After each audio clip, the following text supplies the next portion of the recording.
What a disaster for the stock market today, guys. Holy crap. We got a lot to break down in this video. We're going to, of course, go over the S&P 500 and the NASDAQ. We're going to break down a bunch of charts, and we're going to talk about some stocks. Talk about what I'm doing. Did I buy anything today? Did I panic sell? What am I doing? So sit back, relax, take a sip of your coffee, and let's just dive into the video. Let's not waste any time in this intro, guys. So we saw the S&P 500 and the Russell, each of those closed down 2.8%, and if you thought that's bad, the NASDAQ went down almost 4% on the day as the Dow went down over 2%, and believe it or not, the VIX didn't go up 15% like a lot of you probably thought it would have, myself included. It only went up 3%, but it is still above, or it is well above, I'd say, 30, which is a pretty elevated spot, at least over the past year and a half when we're looking at the VIX. And we saw the metals go down on the day. Let's see here. Silver down 2.5%, gold down 1%.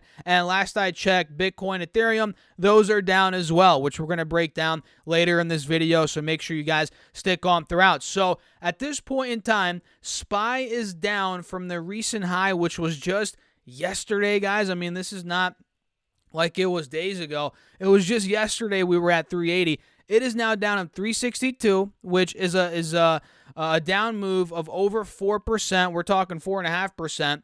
And it is, and mind you, again, that's only in one day, 1.5 days pretty much.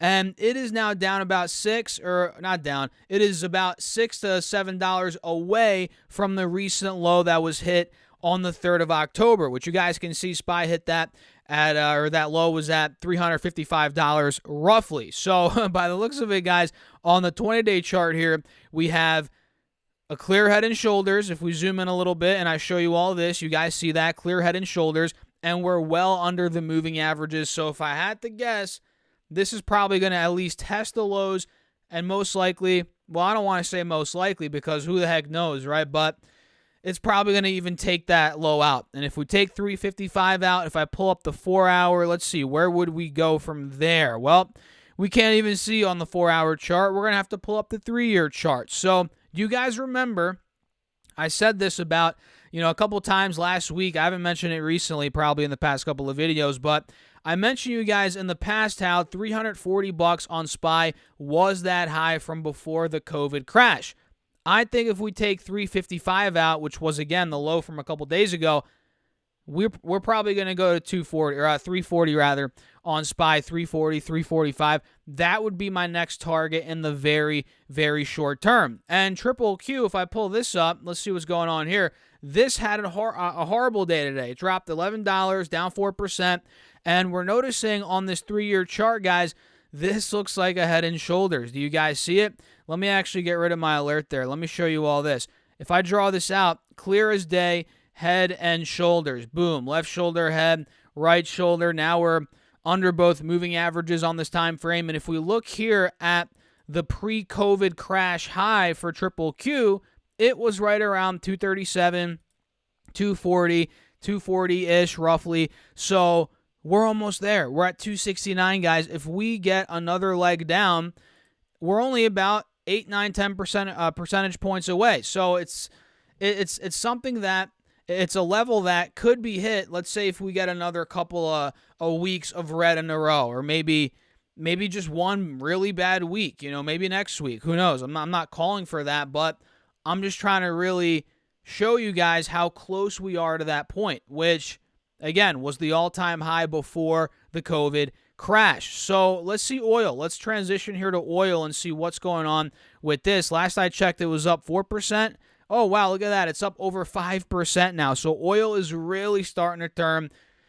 It makes sense considering what's going on with OPEC right now. This thing hit 76 a barrel not even 2 weeks ago, guys. We're talking about 10 days ago. Now it's at 93 a barrel. It just goes to show how quick things can move with oil. It is up 25% in just the past 10 days. That is unbelievable. And I told you all this before. I'll say it again. If 99, $100 a barrel breaks on oil, which I feel like it could be coming here in the next couple of weeks, that's where this thing could really start heating up. Bulls really could start pushing this thing. So, yeah, I mean, it's going to be a very interesting winter. Let's just put it at that. With everything going on with Russia, Europe, energy crisis over there, I mean, it's going to be a wild winter. So get ready, guys. Get ready for more volatility in the energy markets. That's just my opinion. So that's what's going on right now. Bulls are completely on fire on oil. And let's actually go now to Webull and see what in the world is going on with Bitcoin and Ethereum. And by the way, if you guys want 12 stocks from Webull with any amount deposited, use my link down below or go to stocksurfest.com/Webull and you get 12 free stocks, again, with any amount deposited. And I use Webull for crypto. I look at it for, charting, Ethereum, Bitcoin, and it's a great brokerage app in general. If you guys want a more simplistic way of looking at things, you don't want to use maybe something like a TD Ameritrade or Fidelity, go use Webull. Go use something like Moomoo as well, which you could get 15 stocks linked down below. These are great places to start out, and honestly, to just have a brokerage, an account in general. They're not just for beginners. You can use these if you're intermediate, advanced, but they're great for beginners as well. But anyway, so Ethereum right now is down 1.5%. It's at 1330. And I feel like every time we cover Ethereum, guys, at least in the past couple of videos, it's been stuck at 1300. I mean, come on, pick a direction for Pete's sake, guys. Ethereum's been at 1300, 1320, 1350 since the 20th of September. So we're pretty much coming up on 3 weeks now that we've been consolidating on Ethereum. So it's down a little bit on the day, 1.5%, but really it's not picking any direction, any distinct direction that is worth covering or worth even mentioning. So we just have to wait for that. I mean, are we going to break out of 1450, 1500? If so, bulls are going to get the edge, or are we going to see a dump under 1200, 1150? From that point, bears, obviously, like I've said before, are going to get the edge, probably to about 950 to 1,000. That's what I've been seeing in these charts. And if I pull up Bitcoin, let's see what's going on with good old Bitcoin right now, the king of crypto, if you will. This is down 2%. And just like Ethereum, guys, it is just consolidating. I mean, you guys see this chart right here? Let me pull up the daily chart. You guys can see that, right? Ever since really June, so about 3-4 months ago, it's really just been consolidating, and honestly, the past couple of weeks as well. Since the beginning of September, it's been holding between 18, 19, 20,000, hovering, bouncing between those levels. So it's at a point where it's almost getting boring looking at Bitcoin, Ethereum. I kind of want things to get shaken up, and who knows? Maybe they will here in the next couple of days, and we'll continue covering it and breaking these coins down. Because why not? It's fun. And I know you guys want me to see, or you want me to cover it. You want to see that type of content. Or if you don't, let me know in the comments. Seriously, I'm a man of the people. Man of the people, guys. I want to bring the best kind of videos that you want to see, and I want to cover what you guys want to see. And if you want me to cover any individual stocks, drop me some comments. I'm not going to cover, I got a comment about Dogecoin the other day, which maybe I'll cover Dogecoin from now and then. Probably not, to be honest, but I'm not going to cover, cryptos other than Ethereum and Bitcoin. But if you want me to cover stocks, feel free to drop them down below in the comment section, and I'll get to them in an upcoming video. Just drop the company name, the ticker symbol, and I'll get back to you. So let's now transition into the final part of this video. We're going to now talk about a couple of stocks here that I'm looking at, some charts that I'm liking in the midst of this horrible, red, disastrous market that we are in. So the first one is McKesson. Let's pull this up. MCK is the ticker. McKesson Corporation. Look at this. The chart's looking pretty decent. It's about $30 off the recent highs, which those were hit in the middle of August. We're about percentage-wise here, probably 10%, not even, 7.5%, 8% off of that recent high. And we're noticing here, we're in a wedge. We're making higher lows. We have been for all of this year. But since the middle of August, when we hit that 375 high, since that point, we've been making lower highs as well. So we're in this wedge. We're actually sandwiched right between these moving averages as well on the 4-hour chart. What direction are we going to pick, guys? Does this thing take out 350.55, which you guys can see 355? That was the high resistance from this week. Do we take that point out, which I'll put my one alert right there, right now. Do we take that out on the upside and then start breaking out towards 375, which would be ideal for the bulls? Or is this going to pick the bearish direction? It's just too early to tell. We have to wait and see, set alerts, and we'll play it, depending on how it ends up, setting up. So I'm going to put another alert here. Mark is at or below, maybe 340. That might be a good spot to put that. Create. There we go. So if we take out, again, 355, we got some upside there, 4 or 5%, maybe even higher here on MCK. And another one that we just called out, guys, DXCM. This is one that we just called out. This one up 7% on the day, $7 on the day, back over $100 a share. And I'll be honest, I'm not going to BS it and sugarcoat this to you guys.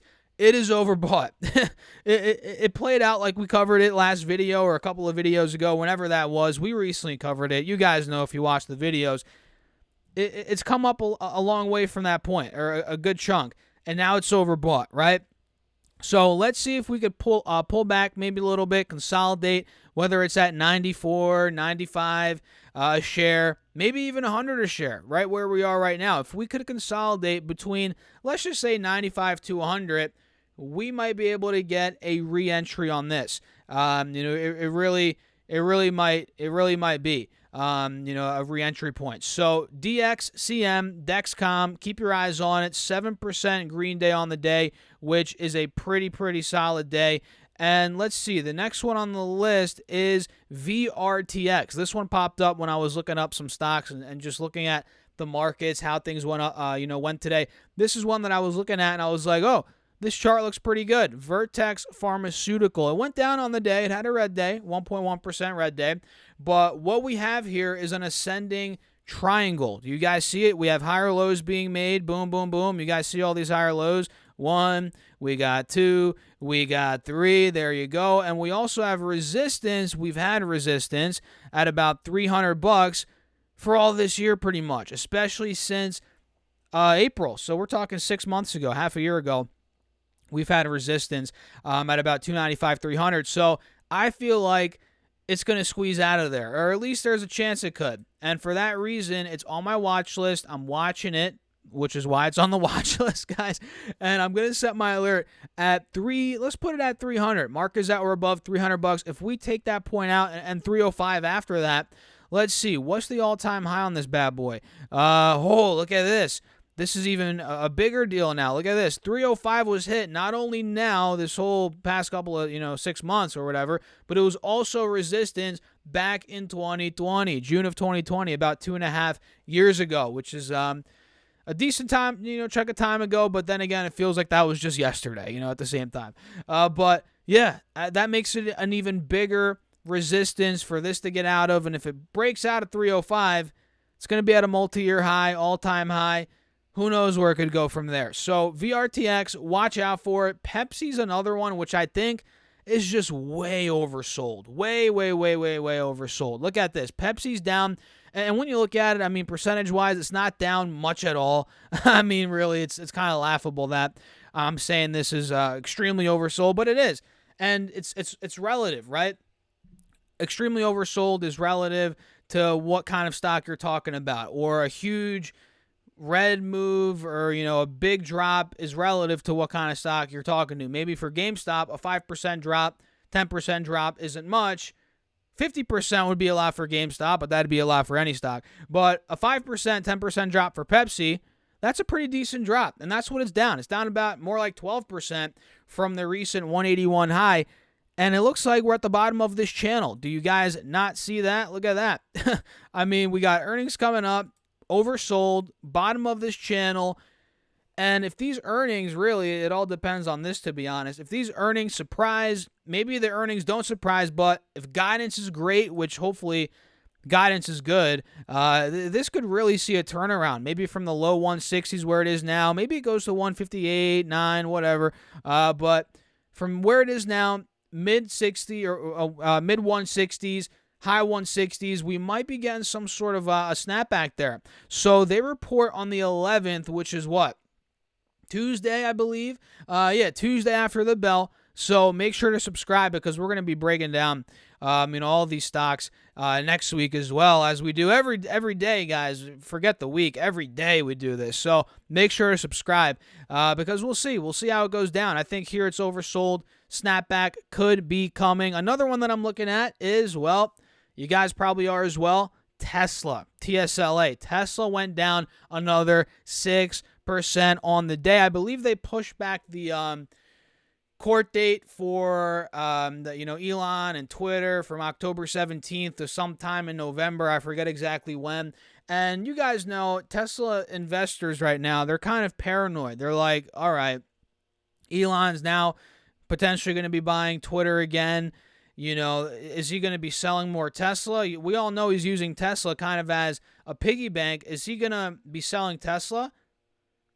I think he probably will be. If not, did he already do it? I mean, he might have. And, the thing with Elon Musk is you got to love the guy. I mean, you got to love the guy. But it seems like his tactic is, and he's done this for years. I mean, he's hyping up a lot of things to really get everybody excited. It's kind of like a cult following. But recently, it was with that robot, which I didn't really talk about on the channel. But the robot came out. People got excited. Maybe that was an attempt for him to pump the stock up. I don't know. I'm just kind of thinking out loud here, guys. Maybe to pump the stock up, which I don't even think it went up. It might actually went down on that, which maybe went against his plan. But he might have wanted to pump the stock up, sell a little bit, to fund Twitter. I don't know. It probably didn't happen like that. But you guys know what I mean. A lot of Tesla, what gets the hype around Tesla are these next generation products. And he has these crazy ambitious due dates on these, projects that they always get pushed back. But we're not going to get into that tangent in this video because we could talk all day about Tesla and Elon Musk. He's a great guy. It's a great company, but there's a lot of negatives. I don't want to say there's a lot of negatives, but you guys know what I mean, right? There's a lot that Elon is, he's a good salesman. Let's just put it that way. I don't want to say the guy's a snake oil salesman or anything like that, but I don't think he is. But he's good at using his words and really getting the cult following and just the people behind him. Let's just put it that way. So with that being said, guys, Tesla's collapsing. It's at a point where it's got to see a bounce back. I mean, it's got not all. I'm not saying all the way back to 300 or anything like that in the short term, but some sort of relief rally. And who knows? Maybe it comes with earnings coming up in 12 days from now when I'm filming on the 19th. If they really knock these earnings out the park, maybe guidance looks good, this might be snapping back. And look at this. We're now approaching the lows, guys. We're at $223. The low on Tesla was $205 back in the end of May, and I think that's the low here from the entire bear market. Let me double check that. It's got to be, right? Yeah, it is. $205. And before that, during the COVID crash, we're not going to get into that in this video. Tesla went crazy during that time period.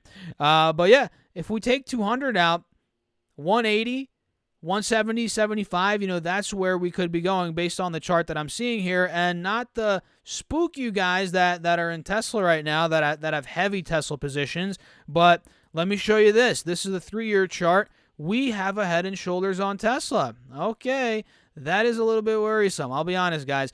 There could be some more downside here on this right shoulder, especially if we get more, I don't want to say drama around Elon, Tesla, and Twitter, but let's just say fear, uncertainty. It might be coming down even more. Again, if 200 breaks, this right shoulder could be getting us to 170, 75, 80. Definitely possible. So what do you guys think about Tesla? Let me know your thoughts in the comments down below, and we'll do one more stock. If you guys stuck till the end here, I appreciate you all.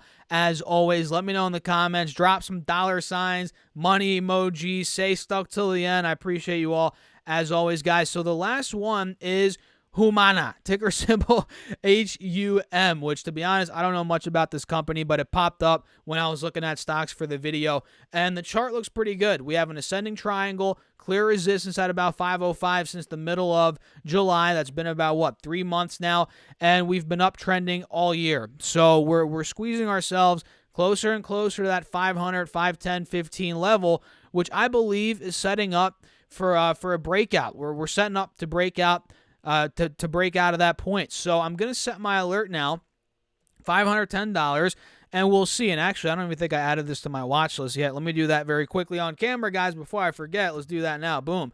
Let's see if it breaks, guys. If $510 breaks on Humana, let's see on the 3-year chart. Oh, wow.